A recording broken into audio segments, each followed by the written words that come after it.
예, 빌립보서 1장 오늘 이제 3절부터입니다. 일단 1장 1절에서 2절 먼저 한번 다시 읽어보겠습니다.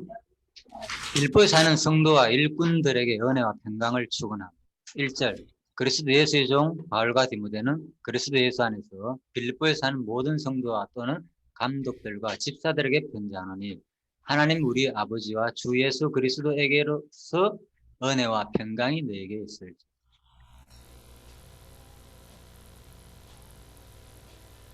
자, 이 부분 우리가 이제 지난주에 설명드렸습니다. 그리스도 예수의 종 되었다는 거. 뭐 바울뿐만 아니고 우리도 다 그죠? 그리스도 예수의 종이다.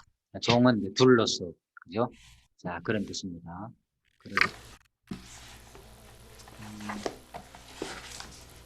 또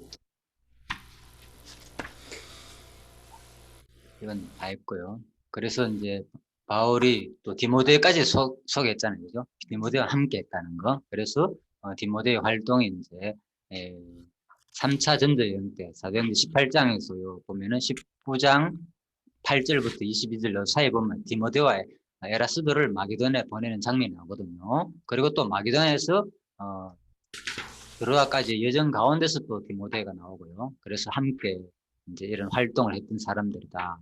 그런 얘기입니다. 특히 2절 가운데서 지난주 이 부분에 조금 설명을 덜 해가지고 보충 설명하고 3절 넘어가도록 하겠습니다.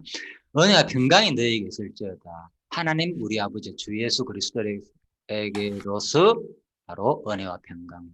이 은혜와 평강은 그냥 오는 게 아니고 그렇죠. 하나님 우리 아버지와 하나님에게서 온다는 거죠. 또 누구에게서? 그리스도에게서. 한 분이죠. 같은 분이니까. 네. 하나님과 주 예수. 설명드렸죠?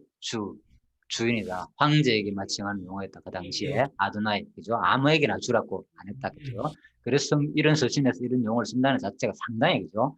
표현 획기적인 거죠. 받았을 때, 우리 진정한 우리 주는 바로 우리 그리스도구나. 그리고 예수. 그죠? 우리를 구원하실 분. 그리스도는 구약에서 예언한 선지자, 왕, 제사자, 그직을 말하는 거고, 그 성경에서 예언하신 대로 오신 그분으로부터 오는 은혜와 평강이 이제 우리 너희에게 빌립보 교회 너희에게 있기를 원합니다. 그래서 우리가 이 성경 공부를 제대로 하나님의 전능하신 속성과 또 예수 그리스도가 어떤 분이신지를 성경 전체를 통해서 제대로 배울 때 뭐가 온다고요? 은혜와 평강이 우리에게 온다. 그래서 구원받기 이전의 삶과 비교할 때에 바로 구원받은 성도가 누리는 가장 큰 특징은 무엇인가? 예? 가장 큰 특징이 무엇이라고요? 금방? 가장 큰 특징. 그렇지, 바로. 그전에는 은혜와 평강이 없었잖아요, 우리 마음속에. 그죠? 특히 은혜는 구원이니까, 그죠? 또 그 구원을 얻고 난 다음에 그 기쁨, 평강. 그래서 이거는 진짜 우리들이 지금 내 삶이 구원받기 전의 상태와 지금 이후의 상태를 비교해 보면 아는 거야. 내가 진짜 하나님 앞에서 마음 편안하게 생활하겠다는 자체가 엄청 큰 바로 구원받기 전과 비교되는 의미구나. 진짜 천국과 지옥. 예? 이번 주에 제가 천국과 지옥을 참 경험했는데 그런 것처럼 우리가 내 마음속에서 성경에 있잖아요. 잠은 나옵니까? 네, 성을 빼앗는 자보다도 더 큰 것은 그죠? 뭐를 한다고요?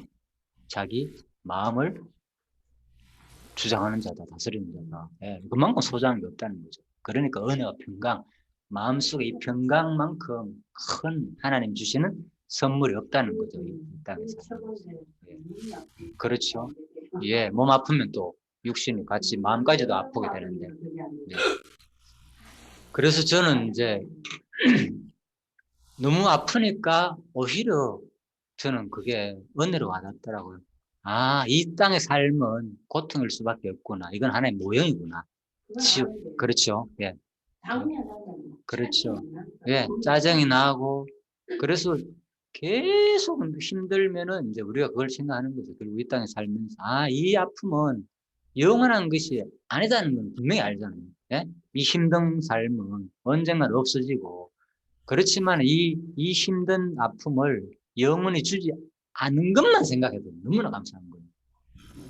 그래서 제가 고통에서 벗어날 때 그걸 느낀 거죠. 항상 와 진짜 이거 살기 싫다. 밀은 없어요. 계속 뭐 잠시도 않는 순간이 좀 괜찮아야 되는데 지속적으로 막 아프니까 고통이 그죠? 아프니까 무조건 막 빨리 벗어나고 싶은 생각밖에 없는 게라. 그렇죠? 네, 죽고 싶은 생각밖에 없고 솔직히 고통이 계속 때문에. 그래서 우리는 아직 그 정도로 덜한 고통을 많이 못 겪어봤지만은 그런 병 가운데 그런 고통이 있다 하더라고요. 진짜 아픈 고통이 그죠? 막 계속 TV 한번 봤거든요. 어디 옛날에. 야 그런 고통을 당한 사람들은 예, 예. 그러니까 그건 진짜 살기 싫겠죠. 예, 우리가 당하는 있던 고통은 비교도 안 되는데 그렇게도 사는 사람이 있는데 문제는 우리가 그 고통을 그래 영원히 당한다면 생각해 보시라니까요. 이거는 뭐 상상할 수 없는 거잖아. 예, 그래서 이제 나는 고통을 당할 때마다 그 생각이 오는 거예요. 거짓말. 고통을 당할 때마다 그 생각이 오니까 오히려 그때 내 마음속에서 진정한 오히려 하나님에 대한 감사가 나오다는 거예요. 그게 내가 진짜 진정하게 하나님께 감사할 때는 그때 나오는 그게 더 이상 없어요. 그동안에. 솔직히 아무리 우리 살다 보면 중간에 큰 일이 터지고 뭐 좋은 직장 구하고 그죠? 형편이 풀리고 갑자기 그런 경우가 있어 살다 보면 그럴 때도 그때 순간이잖아요. 그죠? 하나님 감사합니다. 뭐 취업을 하거나 뭐 엄청나게 큰 뭐 돈이 갑자기 들어다거나 뭐 이러면 진짜 기쁘고 좋죠. 그런데 예? 그래서 이 고통에서 느끼는 우리의 구원에 대한 그 확신에서 오는 구원에 대한 은혜에 대한 은혜와 평강이라고 했잖아요. 이것만큼 사실 큰 선물이 없는 거예요, 우리가. 그래서 그거를 계속 우리가 일상에서 이제 배우는 거죠. 아, 이 땅의 거는 잠시구나. 아무리 큰 기쁨, 아무리 좋은 거, 아무리 좋은 장소에 가봤자 그때 보는 순간뿐이야. 그죠? 뭐 모든 남녀 관계 마찬가지고, 육신적인 쾌락도 마찬가지고, 모든 즐거움도. 그런데 이걸 제대로 알고 나면 우리가 이제 일상에서 그 고통을 통해서도 오히려 하나님을 또 찬양할 수 있는 기회도 되고, 또 반대적으로 기쁘고 즐거울 때는 더 좋은 거죠. 그러니까 그렇지 않은데 얼마든지 하나님을 설명했잖아요. 근데 오히려 진짜 어릴 때보다도 그죠? 기쁘고 즐거운 때가 예, 형편이 좋을 때가 오히려 더 깊은 찬양이 안 나오는 게 우리 인간의 본성인 것 같아요. 내가 보기엔 오히려 그죠? 지속적인 환경과 어려움이 있을 때는 그래도 끊임없이 하나님을 생각하고 오히려 그죠? 진짜 이 고통을 영원히 준다 생각하니까 너무나도 내가 지옥에 안 간 것만 해도 감사가 계속 나오는데 그런데 일상에서 그게 없어지고 난 다음에는 그냥 그 감사가 안 나온다니까. 그냥 조금 더 편하기 위한 어떤 거죠? 그쪽을 자꾸 생각하게 되지. 그래서 야 이거는 진짜 두 가지는 우리한테 아까 했잖아요. 합력의 선을 이룬다고 다 좋은 거는 아주 뭐 고통스러울 때도 하나님을 찬양할 수 있는 기회가 되고 오히려 영원한 고통을 주지 않아. 또 내가 건강하고 즐거울 때는 와, 이 정도도 지금 내가 행복하고 옛날에 힘들 때를 생각하니까 좋은데 지금 형편이 하늘나라 가면 얼마나 좋겠느냐. 이것도 생각하니까 또 너무나도 감사한 거죠. 우리 삶이. 그래서 두 가지 다를 통해서 우리가 합력하여 진짜 하나님 그 속성을 우리가 찬양할 수 있는 기회가 되기를 여러분과 제가 그런 되기를 바라는 마음에서 한번 생각해 보았습니다. 그래서 은혜와 평강이 있을지어다. 은혜는 이게 일반적인 인사말로 절과 말하는 뜻인 카이레인이라는 표현을 많이 사용하는데, 그죠? 은혜와 평강이란 말은 카리스카이 에이레네라는 뜻을 사용하고 있다. 특별히 은혜와 평강. 그래서 여기 성경에서 말하는 이 은혜란 말은 카리스란 말이고 기쁨, 즐거움, 유쾌함을 제공하는 것이고 사랑스러운 것, 친절이나 호의 이런 의미로 쓰이지만은 사실 성경에서 말하는 핵심은 뭐냐? 현재와 미래에 있어서 구원사역의 모든 결과들의 본질이다. 그죠? 증언했죠? 신앙의 진수. 진정한 구원에 대한 확신. 이거죠. 진짜 은혜는 바로 구원에 대한 확신이다. 자, 이것만큼 소중한 게 없죠. 그 다음에 이제 평강도 바이레인이란 말인데, 그죠? 이 평강도 사실 전쟁 가운데서 얼마나 혼돈스럽고 막 어렵습니까? 전쟁 가운데서 그런 용어. 전쟁이 있다가 고요해졌을 때 오는 평강. 그게 에이레네가 진정한 우리 평강이 되는 거죠. 우리가 그런 전쟁 치르고 난 다음에 조용할 때 전쟁이 끝났다 하면 얼마나 기쁜 겁니까? 우리 가족 간의 전쟁, 누가의 싸움 간의 전쟁, 그죠? 그런 거. 그게 끝나났을 때 오는 그 평강. 그게 진정한 에이레네다. 자, 그래서 주로 그리스도를 통하여 이것도, 그죠? 자, 외부적 분쟁이나 갈등이 없는 상태를 나타나는 데만 그치지 않고, 외적인 것만 그치지 않고, 이 전쟁, 그리스도를 통하여 그 구원을 보증받아 하나님으로 인하여 아무것도 두려워하지 않으며 그것이 무엇이든 간에 그것으로 만족하는 영혼의 평안한 상태를 묘사하는데 사용되었다. 이것이 바로 에덴이다. 그죠? 은혜와 평강이다. 자, 이렇게 이제 우리가 기억하시면 되겠습니다. 그래서 이건 또 하나님 아버지 아들의 선물, 그죠? 선물도 되죠, 은혜. 여러분 거 제가 다 받았잖아요. 은혜 받았잖아요, 그죠? 하나님 주시는 어떤 특별한 선물, 은사 이런 것도 같이 사용되고요. 자, 그래서 평강은 결국은 이제 은혜의 열매로도 은혜와 평강인데 여기서 따로따로 되는 게 아니고 은혜의 열매로도 볼 수 있다 그랬잖아요, 그죠? 네, 그렇죠? 같이 유기적인 관계로 은혜의 결과로 나오는 것이 바로 평강이다. 표현하죠? 바로 평강은 은혜 열매로 볼 수 있다. 은혜 열매. 그죠? 그래서 하나님과의 화목을 가르친다고 할 수 있다. 하나님과 우리가 화목됐다는 거 얼마나 기쁘겠습니까? 그리고 여러분과 저희 삶 속에서 진정한 평안은요. 당신하고 나하고 화목하게는 잠시에 살지 따지고만. 그죠? 우리 일상에서. 조금 사이 안 좋다가 뭐 부부 사가냐, 뭐 친구 사이, 애인 사이 기쁠 잠시라니까. 진정한 우리의 마음 평안은 끊임없는 하나님과 나의 화목. 교제, 진정한 교제. 그게 지속될 때 우리가 진정한 평강이 내 마음속에 주어진다는 거. 그렇겠죠. 예, 가장 소중한 거죠. 물론 외적인 것도 됩니다. 예, 우리 일상을 통해서 성도의 교제를. 오늘 핵심 내용이 이제 뒷부분에서가 성도의 교제에 대해서 핵심 다룰 겁니다, 오늘. 자, 이제 1장 3절에서 8절입니다. 복음에서 교제하며 함께 은혜에 참여하는 무리를 사모하. 3절. 내가 너희를 생각할 때마다 나의 하나님께 감사하며 간구할 때마다 너희 무리를 위하여 기쁨으로 항상 간구하면. 예, 그래서 빌립보스의 특징이 뭐라고요? 그런 얘기 있죠. 기쁨이라는 용어가 자주 나온다 그랬잖아요, 그죠? 기쁨. 예? 기쁨으로 항상 간구한다. 첫날부터 지금 이제까지 복음에서 너희가 교제함을 인합니다. 그죠? 그래서 오늘 이 교제에 대해서 집중적으로 좀 공부를 하도록 하겠습니다.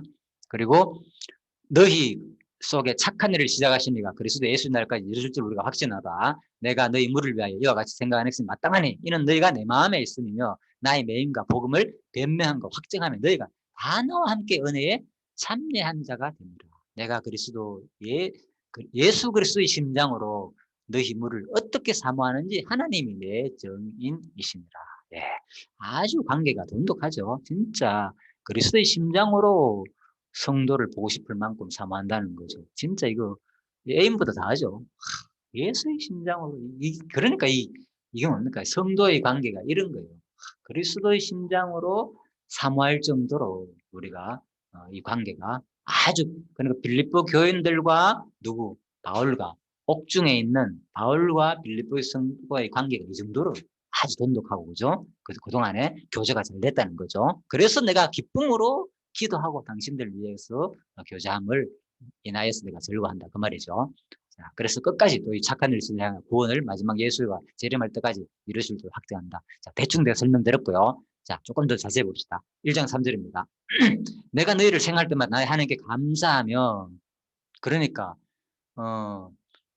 자, 이거는 뭐 내가 너희가 나를 생각함으로도 해석하고 또 바울이 빌립보 교인들을 생각할 때로 거꾸로 해석할 수 있다 그 말인 거예요. 이제 두 가지는 그렇지만 이제 두 번째가 아마 바울이 빌립보 교인들과 매우 밀접한 관계 맺고 있었던 것 같이 바울이 이제 빌립보 교인들을 생각할 때마다라고 해석하는 게 타당하다 이렇게 보고 있고 그냥 자 이러나 저러나 상관없는데 그래서 바울은 이러한 진정한 감사가 어디서 나오냐 어떤 상황 속에서도 어려움과 고통을 참으며 기쁨으로 복음 전파의 사역을 감당할 수 있도록 인도하신 하나님의 은혜 첫 번째 바울이 이렇게 감사할 수 있는 마음 옥중에서도 감사할 수 있는 마음은 바로 어떠한 상황 속에서도 어려움과 고통을 참으며 기쁨으로 복음 전파 사역을 감당할 수 있도록 인도하신 하나님의 은혜가 충만하기 때문에 은혜가 없으면 감사가 안 나거든요. 일상이 자꾸 짜증 불평 나는 것이. 그래서 기본이 바로 하나님의 은혜. 그 다음에 빌립보 교인들이 자기에게 베푼 친절 등 기쁘고 경건한 기억들이란 이제 생각이 나니까 더욱더 감사하겠죠. 자, 그렇게 보시면 되겠습니다. 그래서 제가 이걸 보면서 자, 4절 잠깐 볼까요? 그래서 간구할 때마다 기쁨으로 항상 간구하며 기쁨이 있으시나 했잖아요. 기쁨 자주 사용되고. 그런데 자, 그냥 기도하면 되는데 기쁨으로 항상 간구한다. 그렇게 지속적이다 항상의 말은 거죠. 끊임없이 그죠. 그래서 이 간구란 말은 데시스는 본래 결핍, 결여, 부족, 간구가 그런 데 쓰이는 단어인 거예요. 간구란 말이 뭔가 부족하고 결여됐고 결핍할 때 그러나 성경에서 부족을 채워달라는 등의 구체적인 상황에서 드리는 간절한 기도를 지칭하는 것으로 사용되었다. 그죠? 네, 그래서 부족한 것을 채워달라는 기도가 이제 간구다. 네, 데시스인데 이것은 또 요구, 간청, 탄원 등에서도 쓰이는 거죠. 그죠? 예수님의 기도에 나오자는 거죠. 자, 그래서 이 기도란 말은 흔히 사용되는 프로슈케가 하나님을 향한 일반적인 기도가 사용된다면 하나님을 향한 일반적인 기도는 프로슈케, 간구 기도고 일반 기도고 데시스는 뭡니까? 간절한 청중 기도. 뭔가 막 부족하고 결핍해가지고 그러니까 좀 뭔가 다르죠.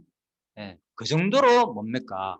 하나님께 누구의 빌보 성도들과의 관계 속에서 내가 이 성도들한테 뭔가 채워주기를 하나님께 자기가 항상 하나님께 기도한다는 거예요. 얼마나 그러니까 바울의 그 심정을 볼 수 있습니까? 빌립보 성도들을 사모하는 사랑하는 심정을 그죠? 끊임없는 채워지기를 바라는 성도들이 뭔가 채워지기를 바라는 그게 다른 것보다는 하나 되길 아는까 믿는 것이 하나 되길 바라는 마음이겠죠. 다른 게 아니고 그죠? 모든 게. 예, 그래서 저도 마찬가지로 항상 그 마음이 있거든요. 예, 그러다 보니까 속으로 그렇게 기도도 하고 실질도 하기도 하고 우리 교회 성성교회 성도님들이 똑같이 내가 아는 것을 같이 공유하고 함께 되기를 바라는 마음이 생긴단 말이에요. 그게 없으면 이제 이런 강구가 안 나오겠죠. 자, 그래서 결핍하고 부족하면 뭐 하게 된다.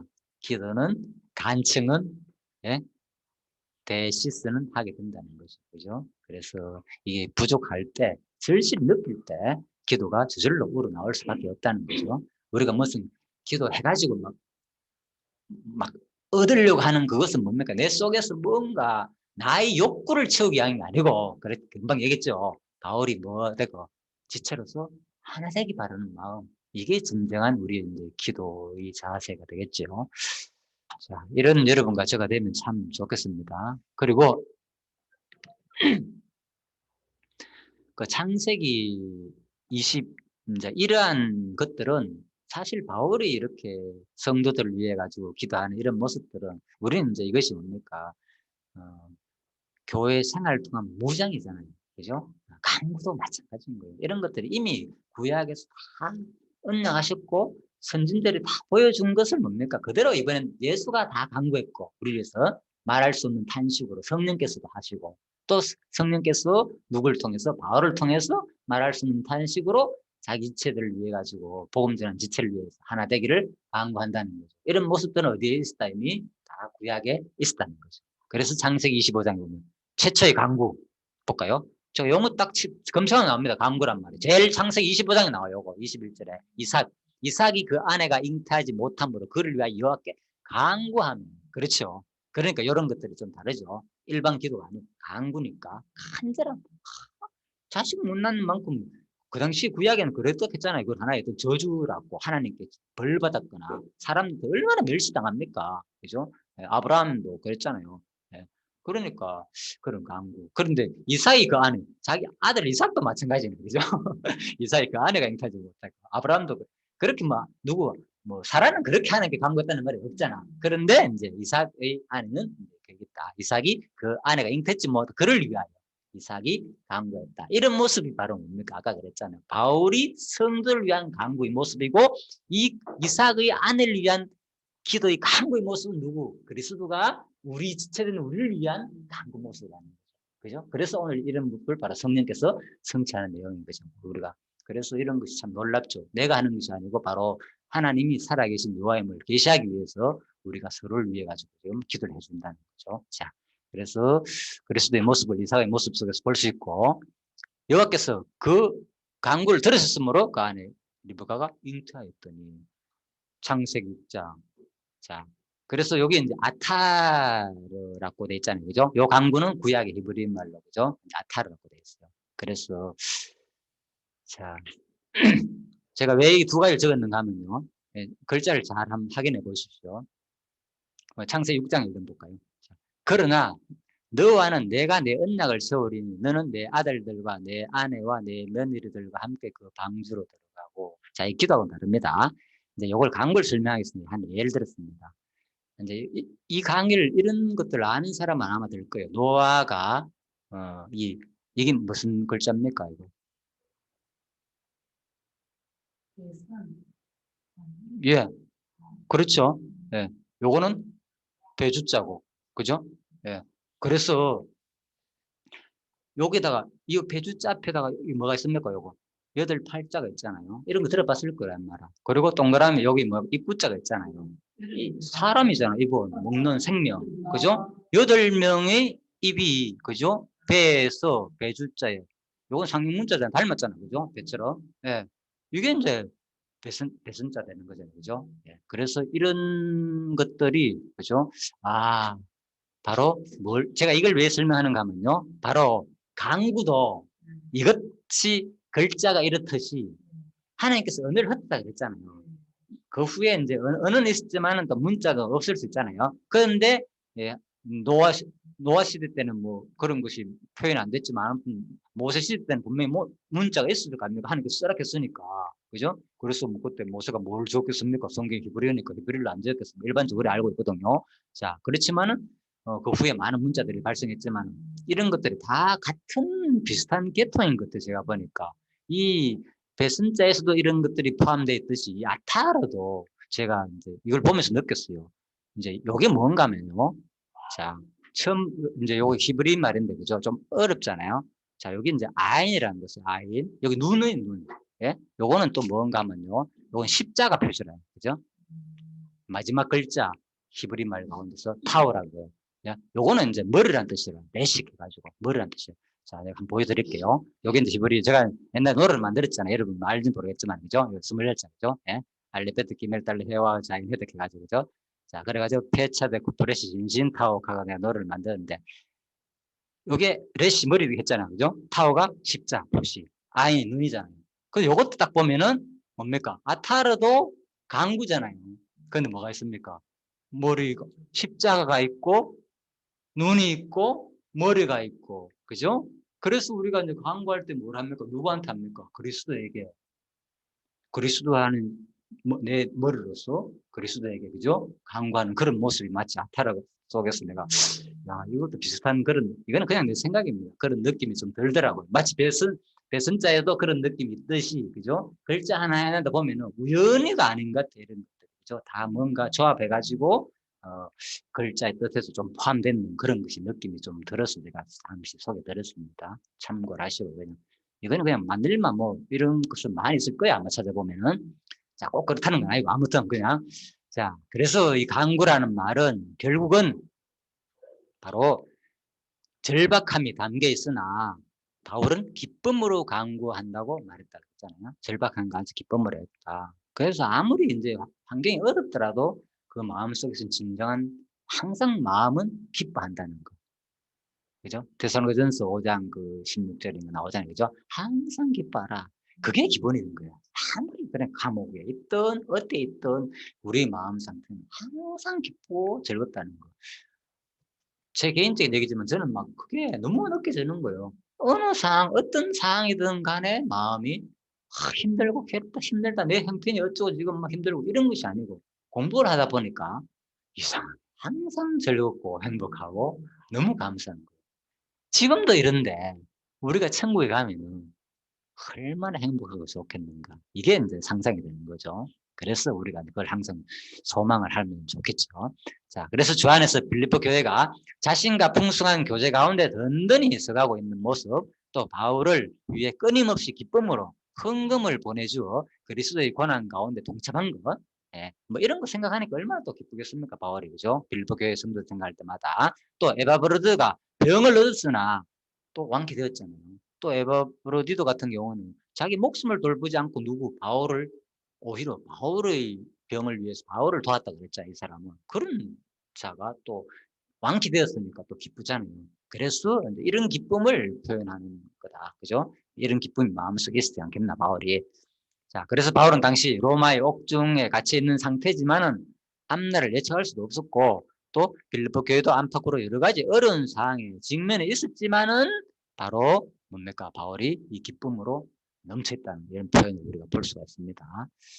자, 그래서 이는 바울이 빌립보 교인들 중 단 한 사람도 제외하지 않고 아무런 차별도 없이 그들 전체를 위해서 중보 기도했음을 나타냅니다. 너희 무리에게 있을지어다 했으니까, 그죠? 예, 한 사람, 몇 사람이 아니고 전체에 대한 차별 없는 바울의 중보 기도. 예? 바울이 모든 사람을 위해 가지고 특정 사람을 위해서만 기도했지 않았다는 거죠. 그죠?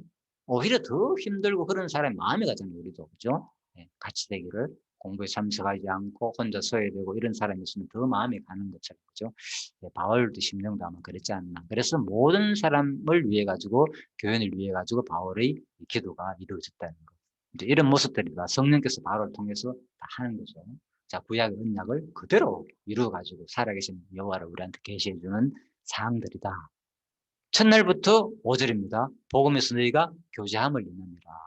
그래서 이런 기쁨으로 감가하는 이유가 뭐라고요? 첫날부터 언제까지? 이제까지. 잠깐 설명드렸죠.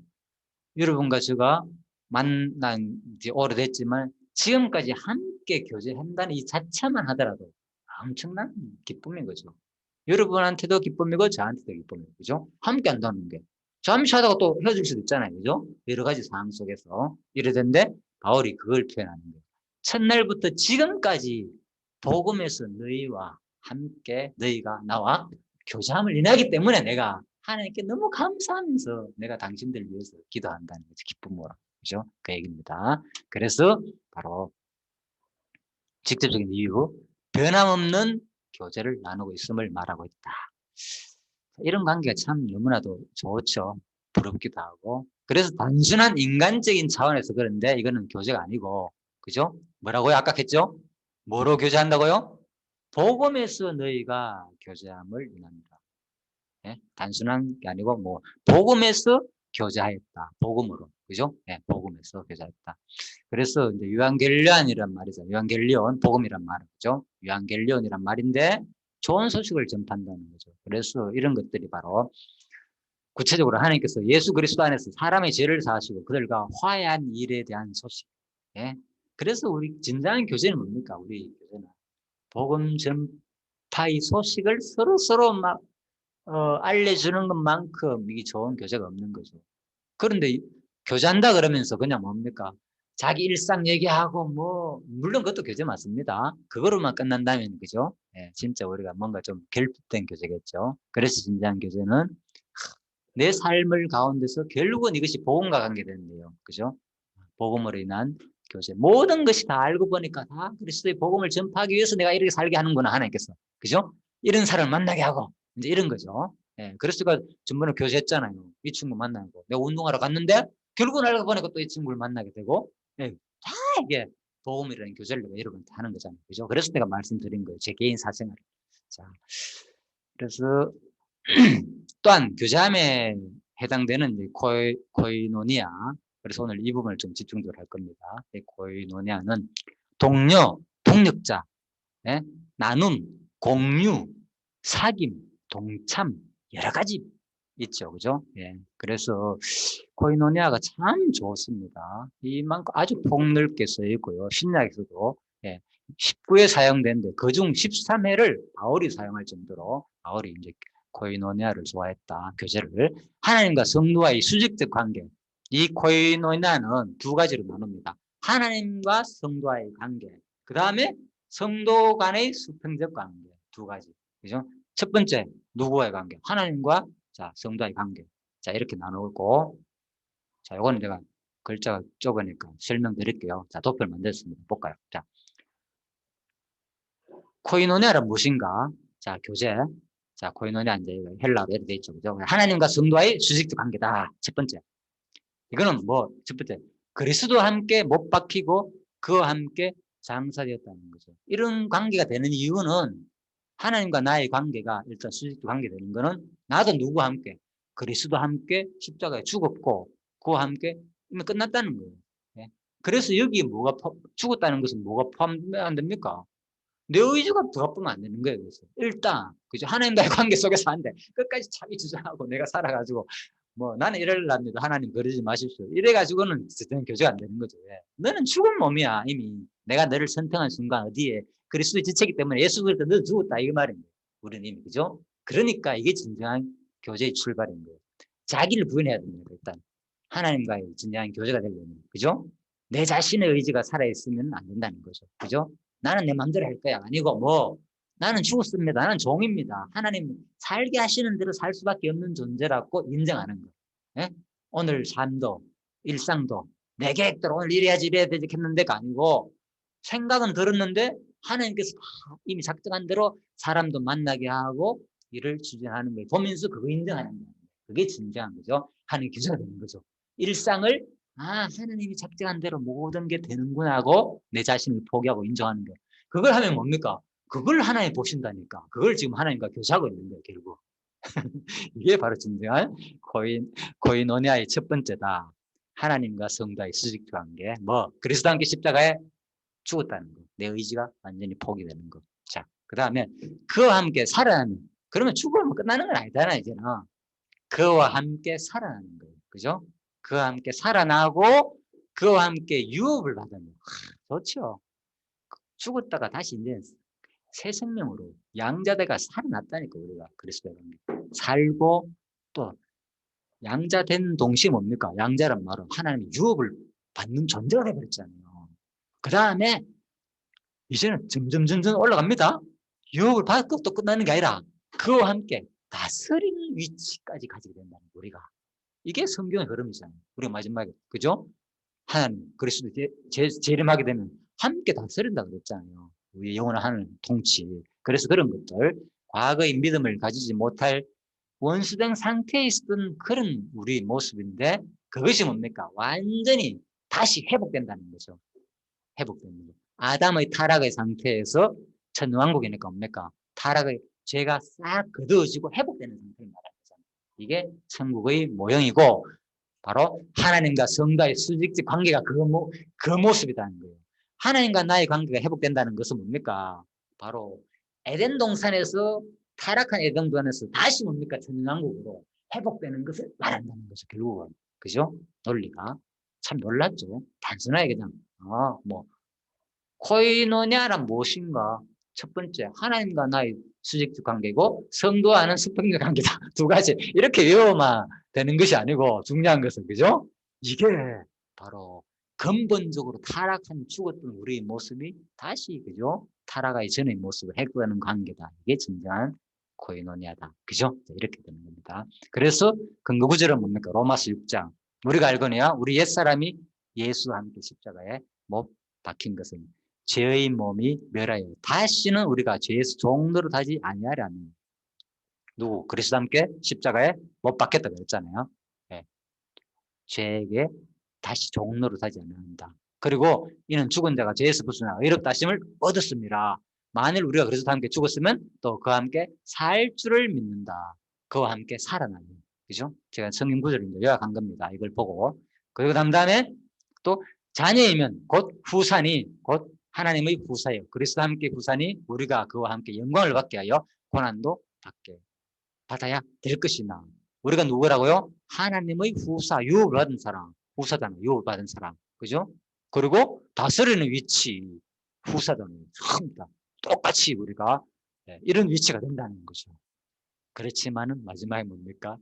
아직은 그런 상태에 들어가지 않았잖아요. 그러니까 이 땅에 사는 동안에 뭐 한다? 고난도 함께 받아야 될 것입니다.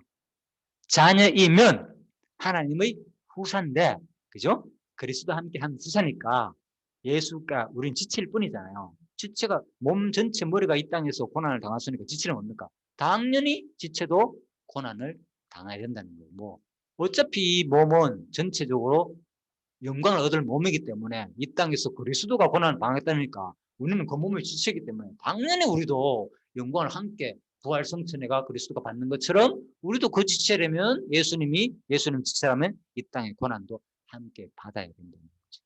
예, 그래서 우리 논리는 아주 성경적으로 고난이 아주 부정적으로 생각할 필요 없는 거예요. 뭐라고요?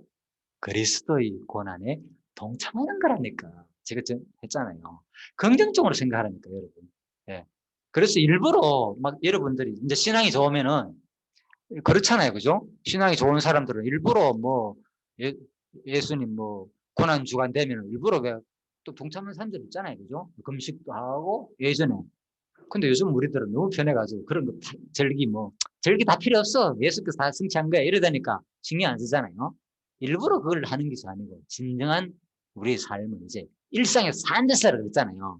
일상에서 산 데서 드리면 되는 거예요. 일상에서 고난에 동참하면 된다니까요. 굳이 뭐 절기 때 고난 주간에만 하루에 한 끼 뭐 먹고 그죠? 뭐 그런 거 있잖아요. 그죠? 굶고 그건 하나의 어떤 솔직히 좀 형식에 불과한 거고 절기 때 하는 거지만 물론 그것만 해도 대단한 신앙이죠. 사실 좋은 거죠. 예, 나쁘게 볼 필요는 없습니다. 그런데 진지한 것은 우리 일상에서 진짜 우리 삶 속에서 내가 고난 당할 때 이것이 같이 네가 주는 것이 아니고 근본은 이 땅의 모든 주인은 누구기 때문에 하나님 다스리잖아요.